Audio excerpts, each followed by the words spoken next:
Hey guys, how's it going? Miso here, back with another Epic 7 video, and today we are kind of starting a new video series talking about RTA, picks in RTA, and kind of mainly picking against certain units and what you should do.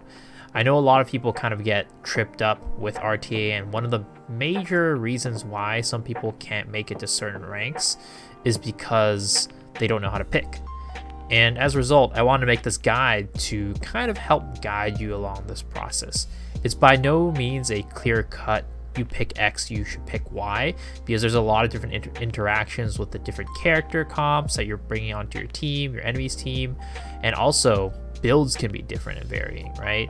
So I'm just going to be going with like what I see as the most common builds and the most common picks, and going off of that. So before we get into it, as always, remember, hit that sub button, hit the bell icon to get your notifications. I also stream on Twitch, so please go ahead and follow me there. Let's get into it.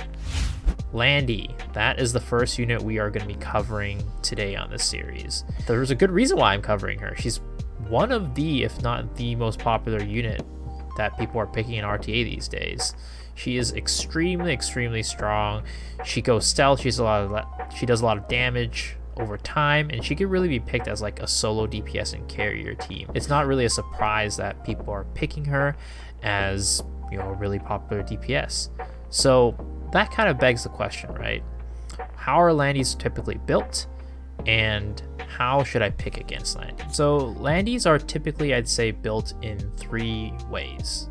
The first way is going to be the fast Landy, where it's around 230 to 250, I'd say. They're really focused on going a little bit earlier than what most people think a Landy's going to go, and then messing up your opponent because of that, because you're kind of going before maybe their FCCs or whatever, and then you're pushing your team up, and then going before those two units are going to be going before those other units on your opponent's side. Typically around 230, 250 speed. I'd say stats are still going to be about bruisery, though they might be giving up some HP or some damage to make up for their speed. Artifact, still probably guiding light, so expect that Landy to be a guiding light Landy. The second type of Landy is typically like the build that I'm running on my Landy, around 200, so I'd say anywhere between the like 190 to 210 speed. Built bruisery as same as before, and I'd say focus a little bit more on bulk and damage because they don't have to have that much speed. My Landy, I'd say, is an average built Landy, probably a little bit on the squishier side, maybe a little bit lacking on damage. The gear isn't amazing, right? I'm still using a level 70 helmet, but I'd say typically Landys are built bruisery around 200 speed like mine. And this one is also going to be on guiding light. And the third type of Landy, which I'd say is probably rising in popularity as of late, is going to be the slower counter Landy on Bloodstone. And those are going to be even more bulky than the 200 speed bruiser Landys, right? They're going to be on Bloodstone, so instead of guiding light, and probably around like 160, 170, 180 speed. And those Landys, I'd say, are kind of on the up and up, but still not the most common. I'd say this most common type of Landy is still kind of the 190 to 210 speed bruiser Landys, which is what I'm running right now. Going forward in this video, you can assume that when I'm talking about picking against Landys, you're most likely picking against a Landy of this style. Now let's head into kind of how you should pick against these Landys and the units that you should be thinking about in your head when you see a Landy. Of course, again, it's not going to be an end-all be-all list, right? You're going to have to take into account how your units are built, how their units are built, and how their picks are looking, right? For example, if I am so on this list, right, I have Basar as good. So a lot of times people who pick Landy will pick an FCC, for example, along with it to give her a little bit more tankability, have kind of a frontliner next to her as she goes into stealth. Maybe it might be a Crow, something like that, a tank unit that has buffs, right? In that case, if they're bringing all these buff units, I would put Basar even higher in the really good category, right? Because you're taking care of both the FCC and the Landy. You really have to take this into context of what your opponents are picking, But typically what you should do is you should start building this list of units that you get in your head, like you see a Landy, right? And then you should go towards these units and think about them. Then if they have certain other characters, then you should move these characters up and down, or maybe even take them out of the list completely. When I see a Landy, let's start at the really good tier. What am I thinking is really good against a Landy? Carrot is really good against Landy. She does a lot of AoE damage. She does burns. She's a fire unit, so whenever Landy's S3ing as well, her burns are going to be hitting onto Landy. Carrot's just a really good pick against Landy because of the fact that she's naturally tanky. Well, Carrot's naturally tanky. She naturally does a lot of AoE damage, and Landy, who AoEs a lot, is going to be hitting her a lot. So Carrot is going to be putting a lot of burn stacks on her and taking her down quickly. And it's kind of the same idea with Charlotte, right?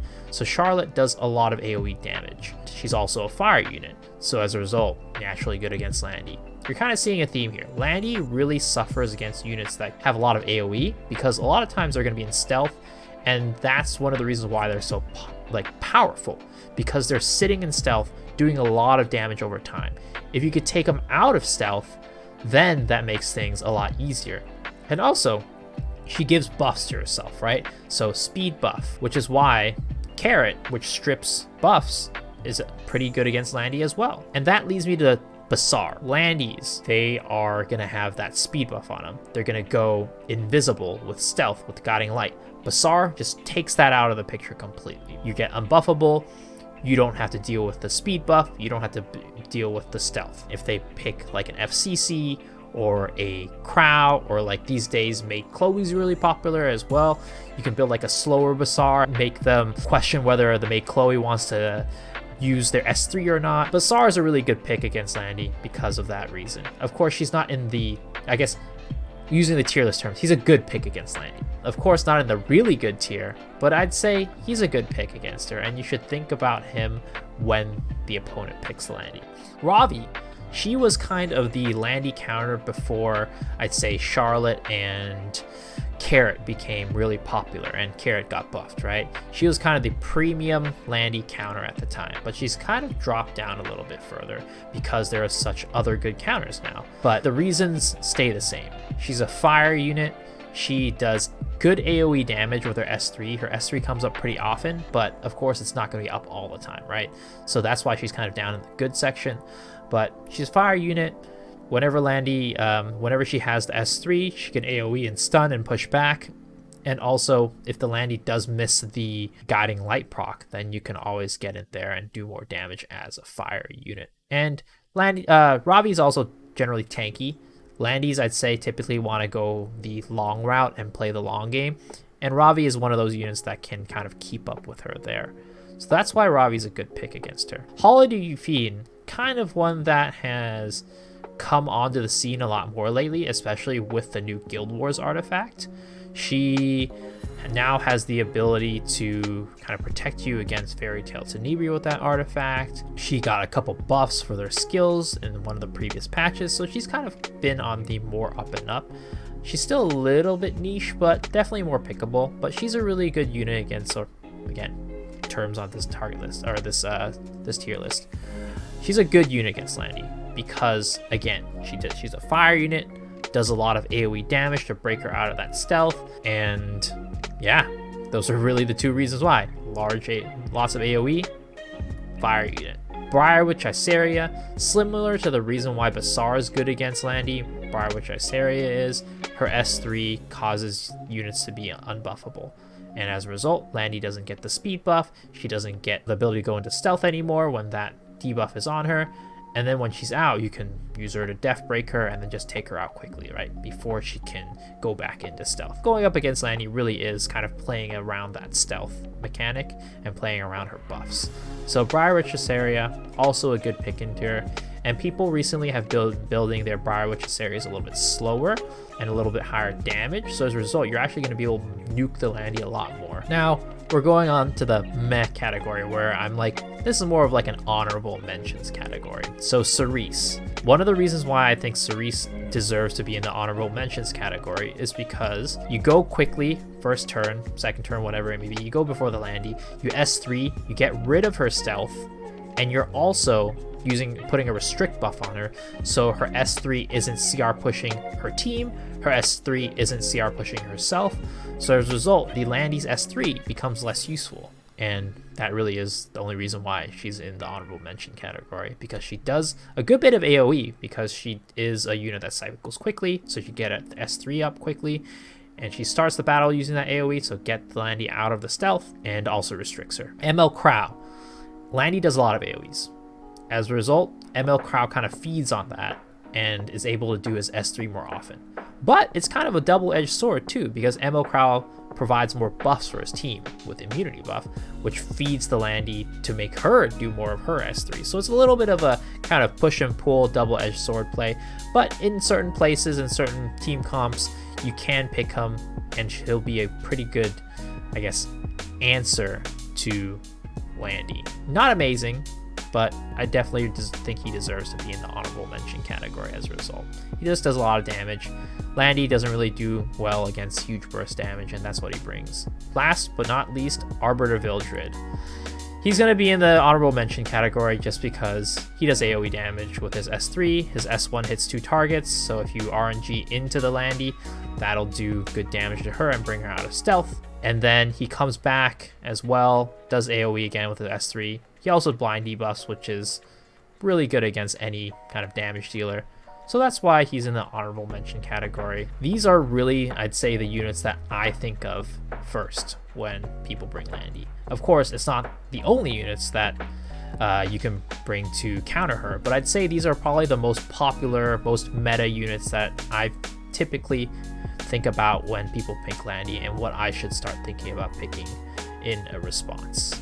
Hopefully you guys got a little bit of help out of that. Again, it's not going to be an end-all be-all. You should only think about these units, or like these units are definitely the best units against her. Like, well, they are probably some of the best units to go up against her, but depending on what their team comp is and how they're building their Landy as well, certain units become more relevant, certain units become less relevant.